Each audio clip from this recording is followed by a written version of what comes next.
ராதே கிருஷ்ணா. வணக்கம். நான் உங்கள் சிகி அம்மா பேசுகிறேன். நவராத்திரியின் 2ஆம் நாளான இன்றைக்கி தேவியின் வெளிப்பாடை பற்றி நம்ம பார்க்க போகிறோம். அதாவது மகிஷாசுரனை வதம் செய்கிறதுக்காக தேவி எப்படி வந்தாங்க அப்படிங்கிறத பார்க்க போகிறோம்.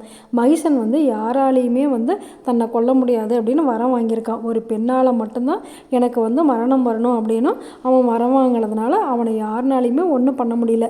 இந்திரனை இந்திரலோகத்தை விட்டு அனுப்பிட்டாங்க. அதே மாதிரி எல்லா தேவர்களுமே மகிஷாசுரனை பார்த்துட்டு பயந்துட்டு போயிட்டாங்க. உடனே இந்திரன் பிரம்மா கிட்ட போய் கேட்டதுமே பிரம்மா என்னால் முடியாது அப்படின்னு சொல்லிட்டாரு. உடனே பிரம்மா இந்திரன் எல்லாருமே சிவபெருமான் கிட்ட போய் கேட்குறாங்க. சிவபெருமானும் என்னால் இது முடியாது, நீங்கள் மகாவிஷ்ணு கிட்ட போய் கேளுங்க அப்படிங்கிறாங்க.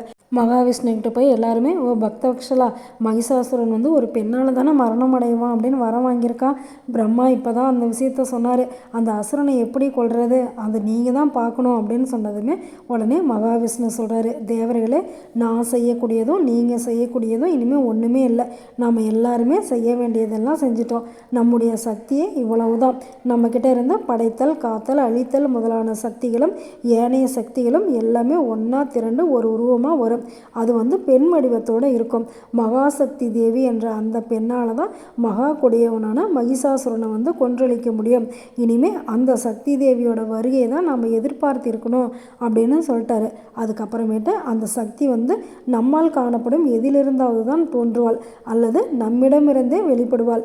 எல்லா இடமும் எல்லாமுமே அவள்தான். அவள் உருவம் தேஜோ ரூபம்.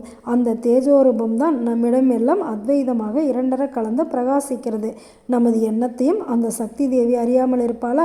அந்த மகாதேவி நம்மீது தயை காட்டி வெளிப்படுவாளானால் நாம் நமது ஆயுதங்கள் அனைத்தையும் அந்த சக்தியிடமே கொடுத்து விடலாம். சக்தியற்ற நம்மிடத்தில் எத்தகைய ஆயுதங்கள் இருந்ததான் என்ன பயன்? சக்தியுடையவரிடம்தான் அவை பயன்படும். ஆனால் சக்தி தேவி வெளிப்பட்டு வர வேண்டும் என்று நாம் அனைவரும் ஒருங்கு கூடி தியானித்தாலும் பயனிராது. நம்மிடம் உள்ள சக்தி வெளிப்பட வேண்டும் என்றாலும் சக்திநாதராகிய சிவபெருமான் வெளிப்பட்டு வந்தால்தான் அந்த சக்தி தேவியும் வெளிப்பட்டு தோன்றுவாள். அவள் தோன்றி வந்தால் எருமைக்கிடாவான மகிஷாசுரனும் அவளால் மாய்வான். இதில் சந்தேகமே இல்லை அப்படின்னு சொல்லி மகாவிஷ்ணு சொல்கிறார். இந்த மாதிரி மகாவிஷ்ணு சொன்ன உடனே சிவபெருமான் அங்கே வராரு. அவரை பார்த்ததுமே எல்லாரும் ஹரஹர அப்படின்னு சொல்லி தேவர்கள் எல்லாம் துதிக்கிறாங்க. உடனே சர்வதேவதா சுரூபிணியான மகாசக்தியானவள் ஒவ்வொரு தேவர்களிடத்திலிருந்தும் தனித்தனியாக வெளிப்பட்டு திரண்டு நின்று தேஜோமயமான வடிவலனாக காட்சியளித்தாள். அவளை தேவர்கள் எல்லாம் தொழுது வழங்கினார்கள். அந்த பராசக்தியின் சொரூபத்தை கூறுகிறேன் கேள் அப்படின்னு சொல்லி வியாசர் ஜனமேஜயன் கிட்ட அந்த பராசக்தியோட அழகை சொல்கிறாரு. அம்மா எப்படி தெரியுமா இருப்பாங்களாம்? பிரம்மதேவனின் முகத்திலிருந்து தோன்றிய தேஜோமயமானது இரத்த நிறம் வாய்ந்ததாகவும் பத்மராகம் போன்ற ஒளி உடையதாகவும் தட்பவெட்பம் கலந்த காந்தி உடையதாகவும் பிரகாசித்தது. விஷ்ணுவின் தேகத்திலிருந்து தோன்றிய தேஜோராசியானது வெண்மையான நிறத்தோடு சத்துவ குணமயமாக பிரகாசித்தது. சிவபெருமானின் உடம்பில் இருந்து தோன்றிய தேஜோராசியானது அற்புத வெண்ணிறம் உடையதாகவும் மிகவும் ஒளிப்படைத்ததாகவும் மகிஷாசுரனுக்கு பயத்தை விளைவிப்பதாகவும் கோரமான அசுரர்களுக்கு மகா கோர உருவமாகவும் அன்பருக்கு விந்தையாகவும் தபோகுணமாய் பிரகாசித்து இந்திரனிடம் தோன்றிய தேஜோராசியானது சித்திர வடிவமாகவும் சகலகுண சம்பத்தோடும் பிரகாசித்தது. திக்பாலர்களிடம் தோன்றிய தேஜோராசிகள் பல வர்ண கிரணங்களோடும் ஜுவாலை விட்டு பிரகாசித்தன. இவ்வகையான தேஜோராசிகள் யாவும் ஒன்று கலந்து ஒளிப்பிளம்பாக தோன்றி பிரம்மன் முதலிய யாவரும் அதை பார்த்து கொண்டிருக்கும் பொழுதே அந்த ஒளிப்பிளம்பிலிருந்து வெண்மை ஒளி வீசும் முகத்தோடும் கருவிழிகளோடும் பவளம் போன்ற உதடுகளோடும் 18 ஆயுதங்கள் ஏந்திய 18 திருக்கரங்களோடும் சர்வாபரண பூஷிதியாகவும் மும்மை குணங்களோடு மும்மை நிறங்கள் உடையவளாகவும் பிரபஞ்ச மோகினியாகவும் நித்திய சுந்தரியாகவும் தேவி ஈடிணையற்று மனோகரமாக தோன்றினாள். இப்படி தேவியோட வர்ணனையை சொல்லி முடித்த உடனே நம்மளுடைய ஜனமேஜயன் வியாசர்கிட்ட கேட்குறாங்க, தேவியோட அங்க வர்ணனைகளையும் சொல்லுங்கள், நான் அதை கேட்க ரொம்ப ஆவலாக இருக்கேன் அப்படின்னதுமே வியாசர் மும்மூர்த்திகளாலேயே அதை சொல்ல முடியாது, என்னால் எப்படி சொல்ல முடியும், இருந்தாலும் எனக்கு தெரிஞ்ச வரைக்கும் சொல்கிறேன் கேளு அப்படின்னு சொல்லிட்டு தேவியோட அங்க வர்ணனைகளை சொல்கிறாரு. நாமளும் கேட்கலாமா? தனக்கென்று ஒரு உருவம் இல்லாத நித்தியவதியான தேவி சர்வதேவ ஸ்வரூபிணியானவள். நாடக நடிகன் ஒருவன் சபை நடுவே பலர் காணுமாறு பற்பல வேடங்களை தாங்கி நடிப்பது போல தேவியும் தேவகாரிய சித்திகளை முன்னிட்டு பற்பல உருவங்களில் தோன்றுவாள். உலகில் உள்ள சகல ஜீவன்களின் ஆகாமிய கர்ம விதிப்படி அவரவருக்கு தக்கவாறு திருவருள் புரிவாள். பல பெயர்களும் உடையவளாவாள். மகிஷாசுரனை வதைப்பதற்காக தேவி திருவுருவம் கொண்ட விதத்தை கூறுகிறேன் கேள்.